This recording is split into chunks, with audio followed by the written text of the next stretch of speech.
Then by comparison, the Pahoehoe lava, that's a hotter flow. It's usually around 2,000 degrees Fahrenheit. Because it's hotter, it's less viscous, more liquidy, and it'll flow much more quickly. It'll flow up to 30 miles per hour when it's flowing downhill. Pahoehoe lava tend to cool a little bit more uniformly, and it'll give you a smoother textured rock when it crusts up. It'll also crust up on the outer surfaces and tend to create lava tubes. That allows the lava to kind of stay insulated, stay hot, molten, and flow much greater distances.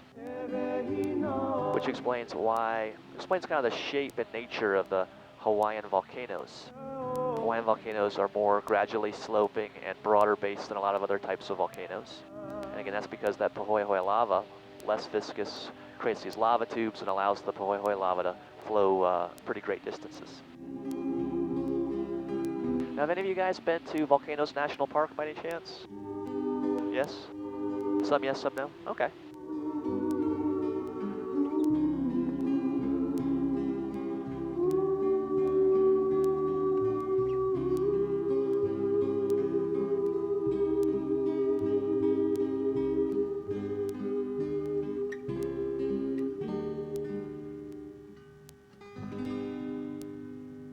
I'm not talking too much, am I?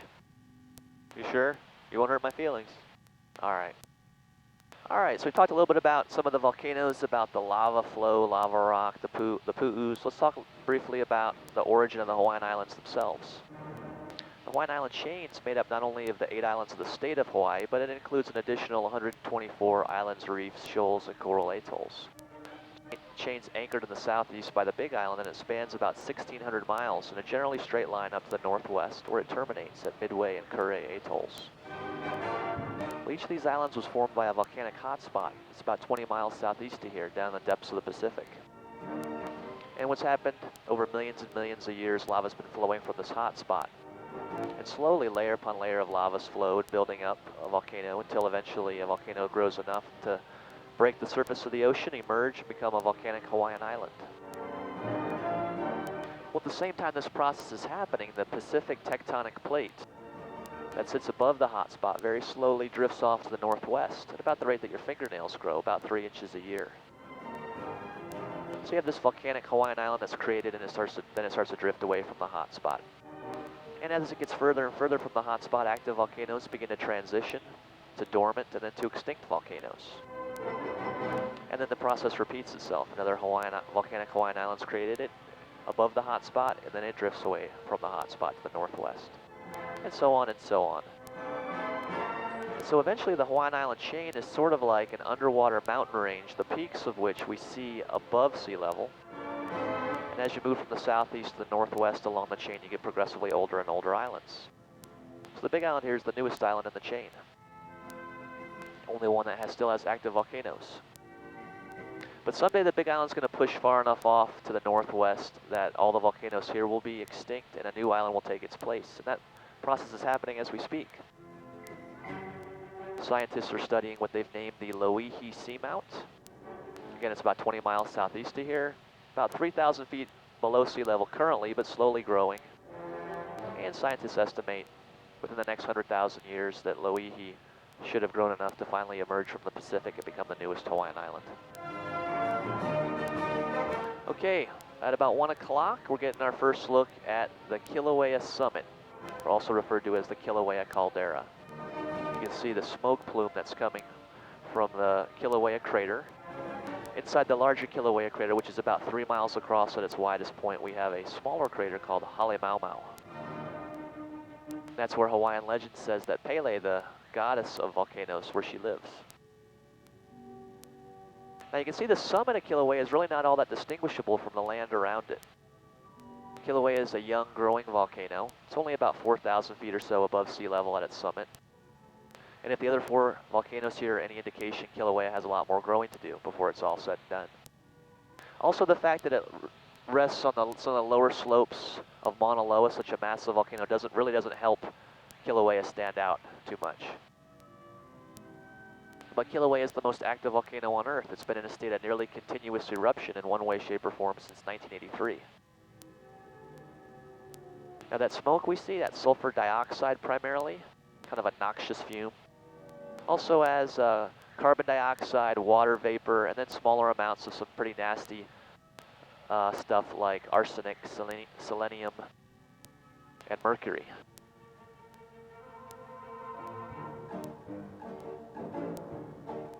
Now, we haven't had any lava flow visible from the main Kilauea caldera or summit since 1982. The only significant volcanic activity that we can see today from the Kilauea caldera is going to be that sulfur dioxide smoke plume.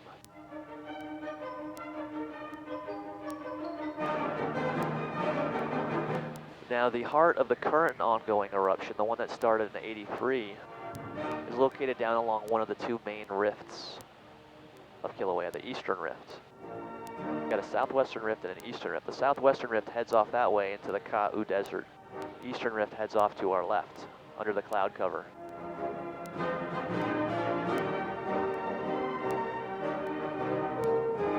Is that the one that you can see from the ships on the ocean? Yes. Yes, down along the eastern rift is the Pu'u'o'o vent.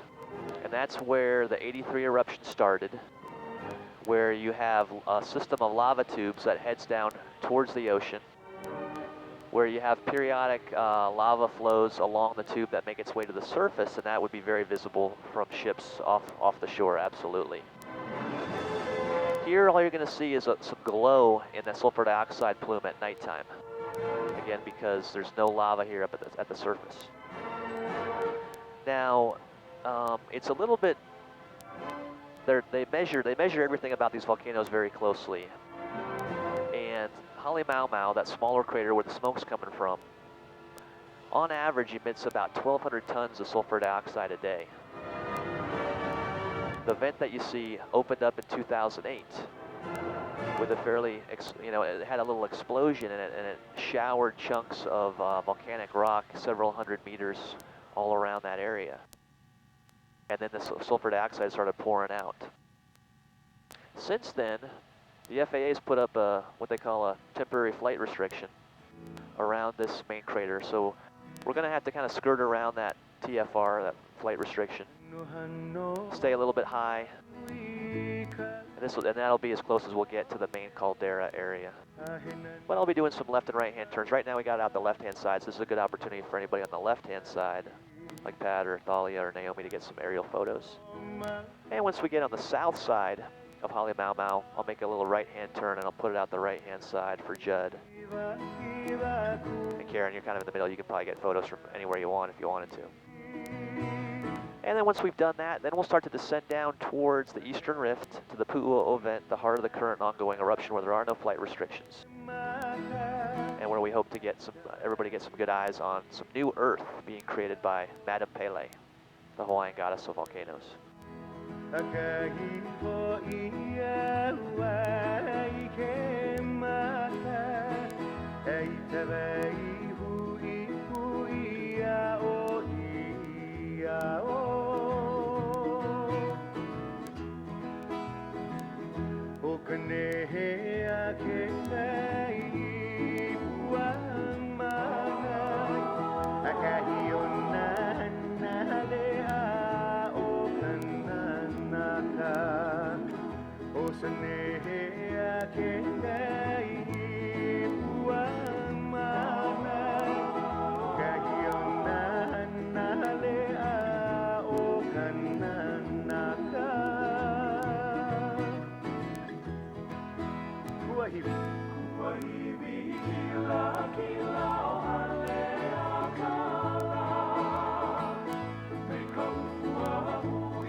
Now from this vantage, if you look on the far side of the larger Kilauea crater, you can see another smaller crater that looks a little bit deeper. That's going to be Kilauea Iki.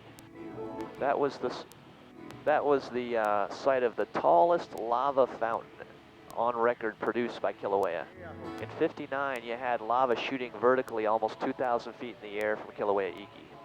Now, those types of explosive eruptions are far and away the exception rather than the rule with the types of lava eruptions that these volcanoes have. These volcanoes are less explosive in nature. One of the other pilots came up with a really good way of describing it. It's kind of like an overloaded peanut butter and jelly sandwich. You squeeze it in the middle and all the jelly oozes out the sides. That's the typical type of lava flow, the type of eruptive activity from these volcanoes. But you do periodically have something that's a little more explosive in nature, like from Kilauea Iki in 1959. And we got the south shore of the island that we see off of our nose.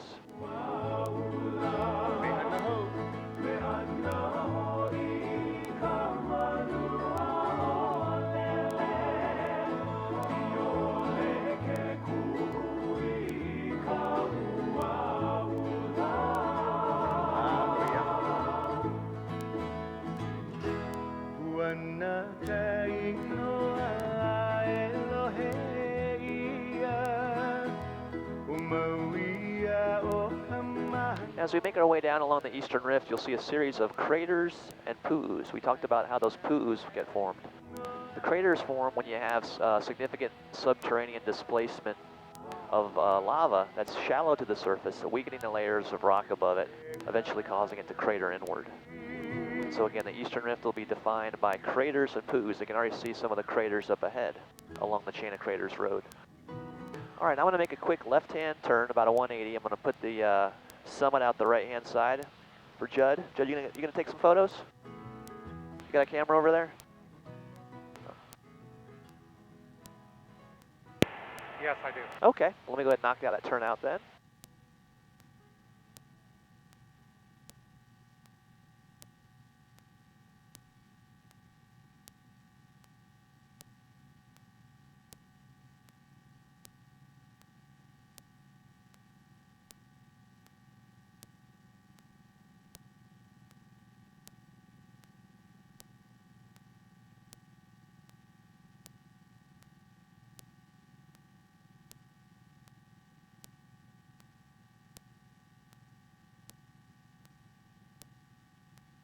There's a pretty good view of the summit of Mauna Kea off in the distance too. You can see a couple of those observatories.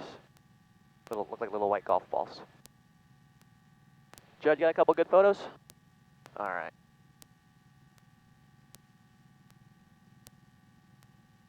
So we'll start descending down towards the eastern rift. You'll feel pressure building up in your inner ears as we descend. The easiest way to equalize that pressure is just to close your mouth, pinch your nostrils, and then gently exhale.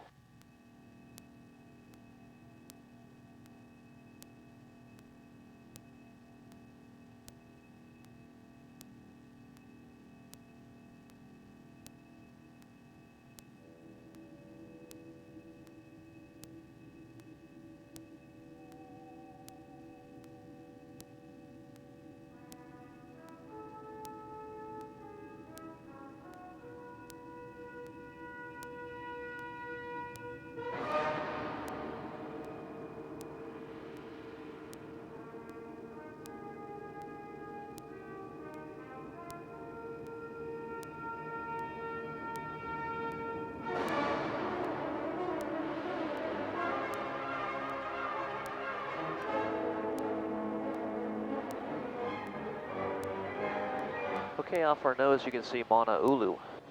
Kind of a barren looking pu'u there. Lava flowed from Mauna Ulu from 1969 to 1974. Covering up part of the Chain of Craters Road, part of the national park. Had to repave parts of that.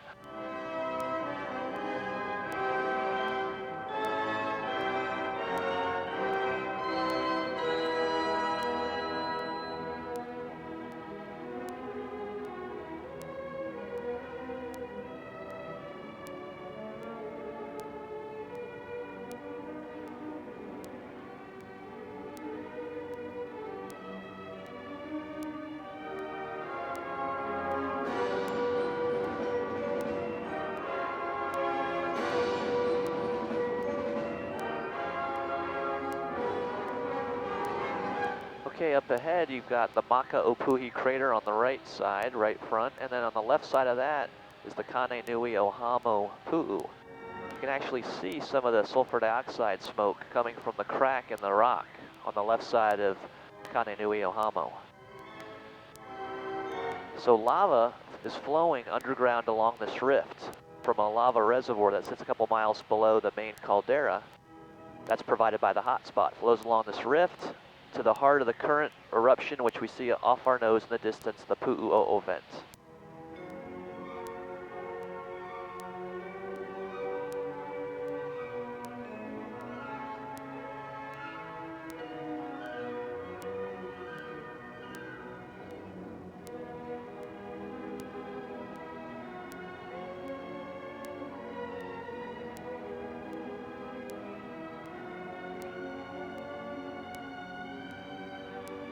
And once we get to the Pu'u'o'o vent and we're looking at more discrete points on the ground, we'll be doing more maneuvering, left and right hand turns to try to get both sides of the aircraft a good look at some of these points of interest.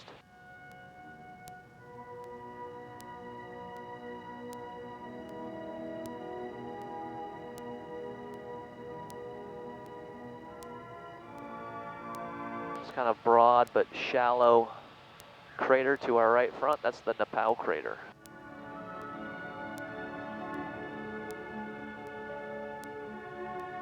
And you can see by all this foliage and all the vegetation and trees that we've definitely made the transition from the dry side over to the wet side. This sort of lower overcast cloud layer, this light misty rain, very, very typical for this part of Kilauea and typical for this side of the island.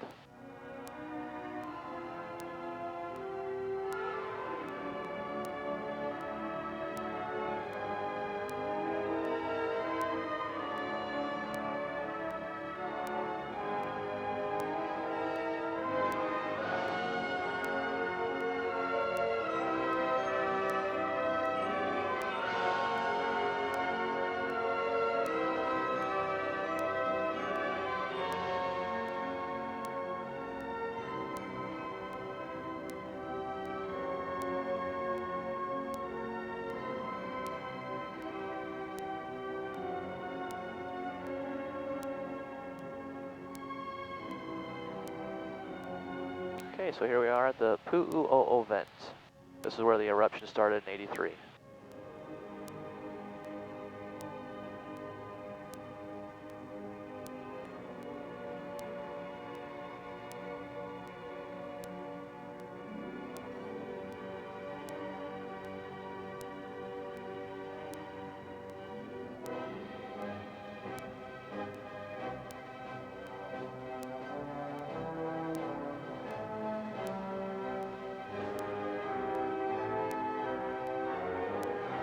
See lots of scientific equipment around the rim of the vent. They measure everything about this volcano. You've got webcams, you've got stuff measuring inflation, deflation, changes in the tilt, the slope. The black stuff down in there, that's fairly recent lava flow. It's just crusted over on the top. Occasionally it'll sort of calve off, and you'll see some of the lava beneath it.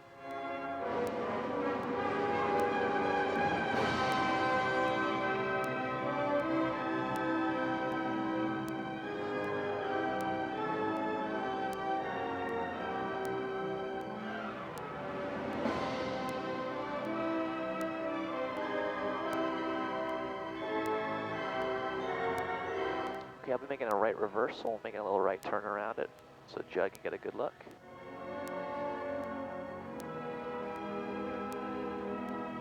Okay, coming around to the right.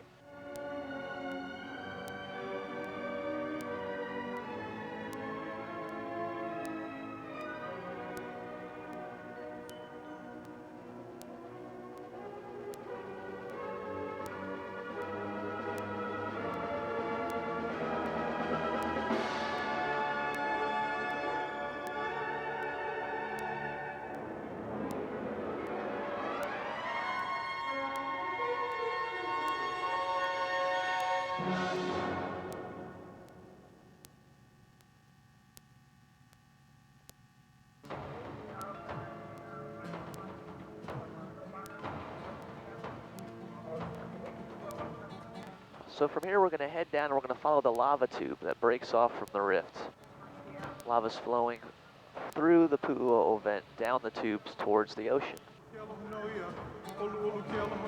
Until, with the last few weeks, most of that lava was staying underground until it got right before the ocean. And you saw some of that lava coming to the surface and dropping into the ocean, creating a nice big steam cloud. But a few weeks ago, we had this area just down the hill a ways where some pretty good little surface flows started to develop. And as more and more lava was flowing from the surface area, it seemed to kind of be choking off the flow that used to go down and enter into the ocean. So we don't have an ocean entry presently. Instead, up here where you see some of the steam off ahead are these areas where we've had more recent surface flows.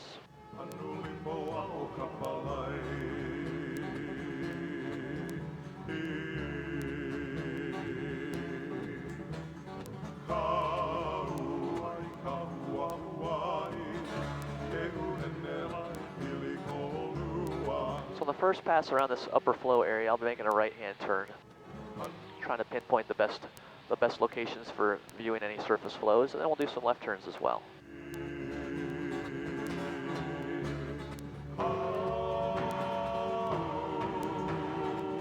Okay, to your right front where the steam is, you can see a little bit of lava flowing right there.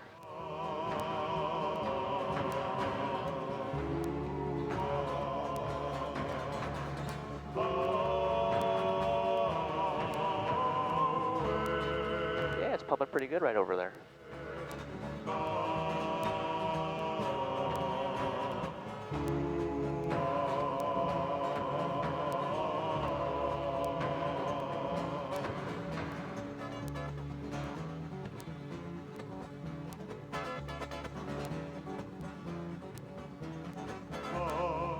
Another spot right down here.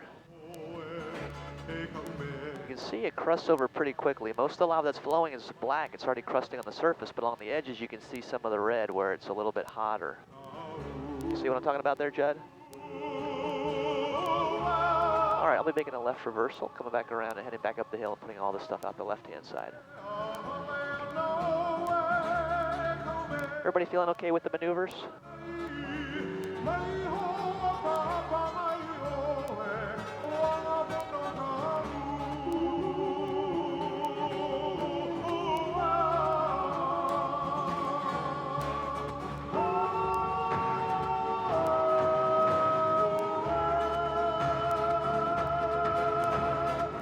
There's a spot right up there to your left front where it's flowing. Again, most of it's black, but you can see some red along the edges. Looks sort of like thick cake batter. Cake batter just flowing down right down there.